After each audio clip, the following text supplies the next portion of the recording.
Dans la Bible, le bourdonnement de l'abeille, ça a donné un prénom, Déborah. C'est la même racine verbale que Dabar. Dabar, c'est la parole de Dieu. Et dans la Bible, très clairement, la parole de Dieu et le bourdonnement initial, le bourdonnement de l'abeille, eh bien, ça vient du même mot, c'est la même racine. Et quand on écoute une ruche qui bourdonne, cette espèce de vombrissement à l'intérieur de la ruche, on nous est dit quelque chose de cette parole primitive, créatrice. Et je trouve ça très beau aussi que dans la Bible, il y ait ce lien-là entre l'abeille et la parole. Je m'appelle Pierre-Alain Lejeune, j'ai 51 ans et je suis prêtre depuis 2002. C'est-à-dire que ça fait 21 ans que j'ai été ordonné prêtre pour le diocèse de Bordeaux. Je suis prêtre du diocèse de Bordeaux. Voilà, j'ai donc été ordonné prêtre à 30 ans, ce qui veut dire qu'avant 30 ans, j'ai vécu, j'ai grandi ici, dans la région de Bordeaux. Et j'ai fait des études, après le bac, j'ai fait des études de droit à la fac de Bordeaux. J'ai 5 frères et sœurs, plutôt nous sommes 5 enfants, donc j'ai 4 frères et sœurs. Voilà, et que dire de plus? Eh bien, pendant mes études de droit, en fait c'est au cours de mes études de droit que vraiment ma vocation de prêtre a grandi petit à petit. J'étais impliqué dans l'église, dans ma paroisse, dans le scoutisme, et c'est dans ce cadre-là que peu à peu a grandi en moi le désir d'être prêtre, qui venait un peu pour moi comme une réponse. Ça venait comme une réponse à une parole forte, qui a surgi plusieurs fois dans ma vie d'adolescent, une découverte forte, la découverte d'un amour de Dieu absolument infini, absolument inconditionnel. Et pour moi, devenir prêtre était une manière de répondre, de manière un peu démesurée aussi, à la démesure de l'amour de Dieu dont j'ai fait l'expérience plusieurs fois dans ma vie d'adolescent. Voilà, donc je suis rentré au séminaire à 22 ans. Et ce qui a beaucoup compté aussi dans la maturation de ma vocation, c'est les 2 années de coopération que j'ai vécues, donc assez jeune. Je suis parti 2 ans en Indonésie pour m'occuper de jeunes dans un foyer. Et pendant 2 ans, j'ai vécu loin de tout, enfin loin de tout ce que je connaissais en tout cas, loin de mon pays, de ma famille, de mes amis, de ma langue, de ma culture. Et là, je crois vraiment que le Seigneur, à travers cette expérience un peu fondatrice de mes jeunes années, a creusé en moi cet engagement qui a mûri à ce moment-là, cet engagement de prêtre. Je crois que j'ai toujours aimé le contact avec la terre, avec la nature. Je suis du côté de ma mère, je viens de la terre, de l'agriculture, depuis mes grands-parents finalement. Et puis, on a d'ailleurs toujours notre maison de famille dans la campagne de Haute-Loire, qui est qui est dans un petit village au milieu de la nature. Et puis à la maison, j'ai toujours vécu dans des maisons avec des grands jardins, et c'était un peu moi qui m'occupais du potager, quand j'étais à l'âge de 10-12 ans, j'élevais des lapins à la maison. J'ai toujours eu un contact, je ne sais pas comment le définir, mais ça a toujours été important pour moi, le monde animal, le monde végétal, le contact avec la nature. Après, il se trouve qu'une fois ordonné prêtre, déjà pendant le séminaire où j'étais à Paris, j'étais dans une très grande ville, et puis une fois ordonné prêtre, j'ai passé 14 ans de mes premières années de prêtre en ville, sans jardin, en plein centre, et là j'ai comme été un peu coupé d'une source dont je n'avais pas complètement pris conscience en fait, pour moi. Et vraiment, en arrivant à Saint-Médard-en-Jalles ici, il y a maintenant 6 ans, avec ce grand jardin dans lequel on se trouve, j'ai retrouvé, comme si je remettais les pieds sur terre en fait, j'ai retrouvé quelque chose de mes racines qui compte tant pour moi. Et j'y ai trouvé un équilibre et une paix nouvelle qui me manquait probablement lorsque j'étais en ville, sans activité en fait avec la nature. Alors c'est vrai que ça a coïncidé avec mon arrivée dans cette paroisse, donc je suis curé de la paroisse des Jalles depuis 6 ans, et avec un cadre de vie, vous pouvez le voir, qui est vraiment qui est proche de la terre, de la nature. La forêt est à 300 mètres d'ici, et puis on a un grand jardin qu'on peut vraiment exploiter, dont on peut profiter avec la paroisse. Je crois que le pape François a vraiment révolutionné l'approche écologique. Avant lui, personne n'avait été aussi clairvoyant sur un fait qui est majeur et qui, moi, m'a vraiment appris à voir clair sur la question écologique. C'est-à-dire que, vous savez, le maître mot du pape François dans Laudato Si, c'est vraiment de dire que la manière dont on se comporte avec les êtres humains et la manière dont on se comporte avec les animaux, la nature et même avec les choses a un point commun en fait. Quand on a une posture prédatrice vis-à-vis de ses frères et sœurs, on est aussi prédateur vis-à-vis de la création et même vis-à-vis des choses. En fait, le pape François nous apprend à retrouver une posture fondamentale en nous qui n'est pas seulement prendre soin des fleurs et trier ses déchets, c'est beaucoup plus large que ça. C'est retrouver une certaine douceur dans la manière d'être, de vivre. Et si je retrouve cette douceur avec les animaux, avec les fleurs, avec l'environnement, alors je ne peux pas ne pas le retrouver aussi avec mes frères et sœurs. C'est-à-dire que la question environnementale et la question sociale sont tout à fait liées.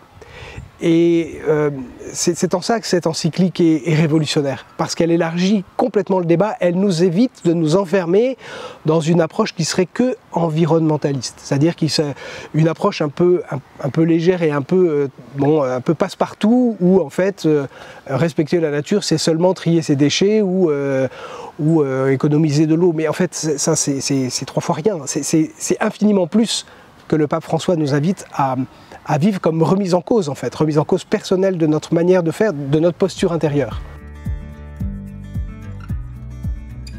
En arrivant dans ce grand jardin, comme je vous disais, j'ai retrouvé un peu, comme si je mettais les pieds sur terre enfin, je retrouvais mon rapport à la terre un peu perdu depuis quelques années. Très rapidement, j'ai lancé un potager bien sûr, dans mes heures perdues, et puis on a construit un poulailler avec des paroissiens.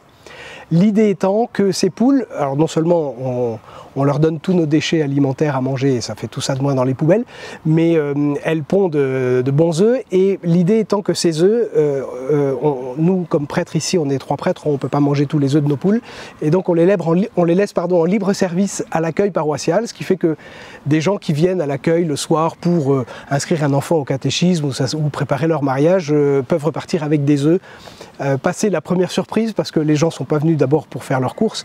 En fait, il y a un très beau clin d'œil, et une fois passé la première surprise, ils se souviennent de ça, que en fait ici ils sont repartis avec des œufs qui sont faits pondus par des poules ici dans le presbytère. Et puis, ça fait déjà plus de 15 ans que je pratiquais l'apiculture avec un très bon ami à moi qui, il y a quelques années, a changé de métier et s'est lancé dans l'apiculture. C'est son métier aujourd'hui, il est apiculteur professionnel. Et très souvent, le lundi matin, j'allais l'aider, en fait, puisque le lundi, c'est le jour des vacances des prêtres, vous savez. Alors, c'est là où on se détend, où on fait autre chose. Et c'est à son contact que j'ai pris goût, que j'ai découvert en fait l'apiculture et puis le monde apicole et le monde de l'abeille. Et en arrivant ici, c'est lui en fait qui m'a un peu poussé en me disant, avec un jardin comme ça maintenant, il faut que tu te lances. Et je me suis lancé dans l'apiculture. J'avoue que c'est devenu une passion très vite, hein, ça fait maintenant 5 ans que je m'y suis mis, c'est vraiment devenu une passion. Je crois vraiment que le monde animal, mais alors tout particulièrement le monde de l'abeille, c'est même un univers. Plus on y plonge, plus on découvre l'immense beauté de la création. Il y a des choses absolument inimaginables dans ce qu'est un essaim d'abeilles en fait, comment il fonctionne, des choses qu'on ne peut même pas imaginer tellement c'est perfectionné, tellement c'est précis, tellement c'est... Seul Dieu pouvait imaginer une chose pareille. Et puis l'apiculture m'aide beaucoup depuis. Elle m'aide beaucoup à trouver la paix en fait. C'est-à-dire que le lundi c'est mon jour de repos, et bien très souvent j'ai à m'occuper des abeilles et ça donne à ma vie un équilibre qu'il me manquait. Dans la vie de prêtre, on parle beaucoup, on écrit beaucoup, on réfléchit beaucoup, c'est un métier très cérébral finalement, enfin pas que, c'est aussi le cœur qui travaille bien sûr, mais il manquait pour moi quelque chose de manuel et de proche de la terre. J'avais besoin de travailler avec mes mains, j'avais besoin de retrouver ce contact avec la nature, et l'apiculture est arrivée pile au bon moment. Ça apporte beaucoup à mon équilibre personnel, et je trouve maintenant si je n'avais plus à m'occuper d'abeilles, peut-être je trouverais autre chose. Mais ça serait plus difficile. Aujourd'hui vraiment, c'est pour moi devenu quelque chose d'essentiel. l'apiculture, avec les années, j'en ai fait aussi un outil pastoral. C'est-à-dire que, en fait, ce sont un peu les ruches de la paroisse, même si c'est moi qui m'en occupe, bien entendu. Sur les étiquettes de miel, il y a le logo de la paroisse. Et par exemple, la fête du catéchisme, cette année, on l'a appelée la fête du miel. Et c'est avec les enfants du catéchisme qu'on a procédé à l'extraction du miel depuis les rayons que j'avais prélevés dans les ruches. Et chaque enfant a pu repartir avec un petit pot de miel. Et c'est vraiment devenu un média, en fait, le miel, juste un moyen pour fêter Dieu. Pour fêter Dieu dans sa création, dans les abeilles, et c'était un très très beau moment avec les enfants ici. Et chaque année, on va renouveler ça. Enfin, si chaque année il y a autant de miel que cette année, ça dépend pas de moi, ça dépend des abeilles. Et puis aussi, ce miel que j'arrive à récolter maintenant en quantité suffisante, eh bien, je fais en sorte que chaque famille venant baptiser un enfant puisse repartir avec un pot de miel, que chaque couple qui vient se marier puisse repartir avec un pot de miel. Et puis j'en laisse aussi un peu à disposition à l'accueil paroissial, de manière à ce que ce soit vraiment, pour les gens en tout cas, un don de la création qui nous est donné par la paroisse. Et ça, là encore, c'est comme un moyen tout simple, mais qui apporte beaucoup de joie en fait, et beaucoup de gratuité dans la vie paroissiale. Église verte est une opération qui a été lancée, qui est œcuménique, donc qui rassemble plusieurs églises chrétiennes en France, et qui fonctionne un peu comme un logo qu'on cherche à obtenir en menant des opérations chaque année, des opérations qui sont tournées vers une mise en application de l'écologie telle que l'entend le pape François. Donc aussi bien sur la sensibilisation au respect de l'environnement que la sensibilisation au respect de la dignité humaine. Donc grand angle. La démarche Église verte est intéressante dans la mesure où elle nous a sensibilisés exactement à cette question-là qui est traitée dans Laudato Si, de l'élargissement grand angle de la question écologique. Il ne s'agit pas seulement de savoir si on utilise du papier recyclé ou si on économise l'électricité, mais aussi, là, en fait, la question est de savoir comment on change notre manière de respecter la dignité humaine. Alors dans notre paroisse, nous avons essayé de lancer cette dynamique, même si, comment dire, le logo Église verte en lui-même, à mon avis, bon, c'est intéressant, mais c'est un peu un gadget qui n'a pas beaucoup d'intérêt en soi si on ne fait pas rentrer vraiment une paroisse dans cette dynamique. Dans la paroisse déjà, on attache beaucoup d'importance même à lier les deux, et donc on a lancé deux concerts en fait, des opérations qui sont plutôt en vue de changer notre attitude vis-à-vis de l'environnement, et en même temps des projets tournés vers le prochain, vers les migrants par exemple, vers les gens qui sont dans la difficulté, dans la précarité. Les deux sont forcément liés en fait. Si on ne les traite pas ensemble, on ne comprend pas, ou on ne fait pas, on ne vit pas ce que le pape François nous appelle à vivre. Aujourd'hui, l'équipe Église verte n'existe plus parce qu'on est un peu dans une phase de transition où on essaie de refonder une nouvelle équipe. Après le Covid, ça a été difficile en fait, bien sûr, de relancer tout ça. Mais on voudrait vraiment, et on y réfléchit aujourd'hui dans la rédaction de notre projet pastoral missionnaire, on voudrait vraiment que les deux questions, la question sociale et la question environnementale, ne soient pas séparées. Si on ne fait pas cela, on tombe dans une écologie juste un coup de peinture verte, quoi. Ça n'a aucun intérêt. Alors voilà, on travaille à cela. La paroisse s'est lancée dans plusieurs initiatives pour venir en aide aux gens en grande précarité. Et puis également, on se lance sur des opérations très concrètes de panneaux photovoltaïques, de papier recyclé et de suppression par exemple de tous les plastiques dans les bougies dans les églises. Voilà, ça c'est des choses très concrètes, très simples, mais qui ne suffisent pas en soi.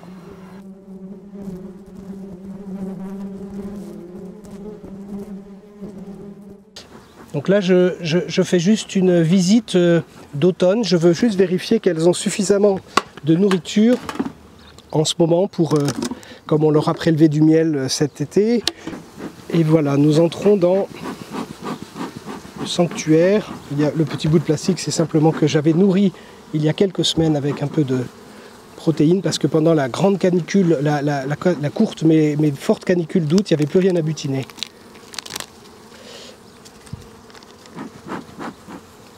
Voilà. J'enlève cette grille qui sert, c'est ce qu'on appelle la grille à reine. Ça sert à ce que la reine ne monte pas dans les hausses qu'on met au printemps et l'été. Les hausses, c'est là qu'on va récolter le miel. Il ne faut pas que la reine monte parce qu'il ne faut pas que la reine ponde dans cette partie hausse de la ruche.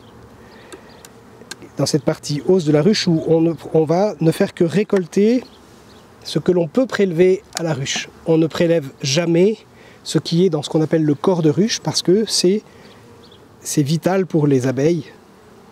Alors voilà un autre cadre avec beaucoup de miel, vous voyez, et puis du pollen.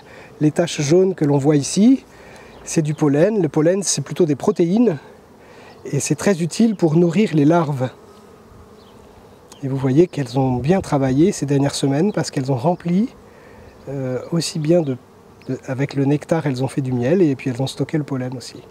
On voit des ouvrières qui sont rentrées avec du pollen sur les pattes.